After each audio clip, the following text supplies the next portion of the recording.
History was made on September 9, 1963, when the Beatles claimed the top spot on the UK singles chart with a song that would redefine pop music forever. She Loves You wasn't just a hit. It was a seismic shift in the music world, breaking records and sparking a frenzy that would turn the Fab Four into global icons. But here's where it gets controversial. While fans celebrate the song's brilliance, some argue its melody borrowed heavily from Bobby Rydell's earlier work.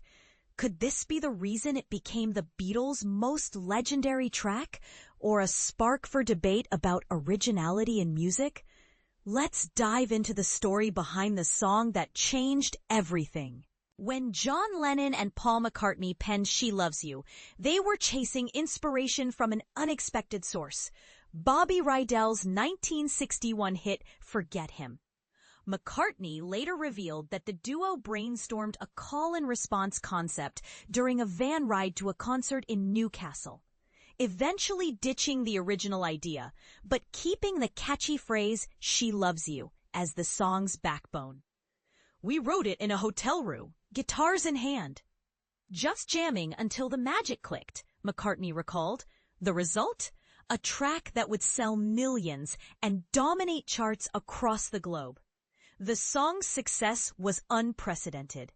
In the UK, it reigned as the best-selling single of 1963 and held the title of the nation's top-selling single until 1977, until Wings, John Lennon's post-Beatles band, dethroned it with Mull of Kintyre.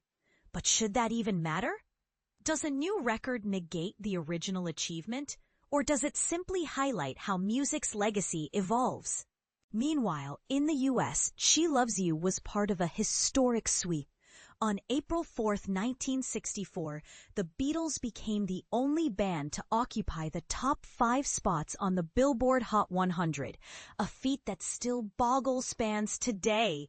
And this is the part most people miss. She Loves You wasn't just a commercial triumph. It was a cultural phenomenon. Its infectious "yeah, yeah, yeah" chorus became a universal catchphrase. And its success paved the way for the Beatles to conquer America. Before this, the band had already cracked the UK charts with Please Please Me and From Me to You, but She Loves You was their breakout moment. It topped charts in the US, Canada, Norway, and New Zealand, proving that their appeal wasn't limited to one region. So what made this song so special? Was it the clever nod to Bobby Rydell's style, the simplicity of its melody, or the raw energy of the Beatles' performance? And here's a thought-provoking question for you. If a song's success relies on its ability to sound familiar to listeners, does that mean musical innovation is overrated? We'd love to hear your take in the comments. Do you think She Loves You deserves its crown as the Beatles' greatest UK hit? Or is its legacy built on borrowed brilliance?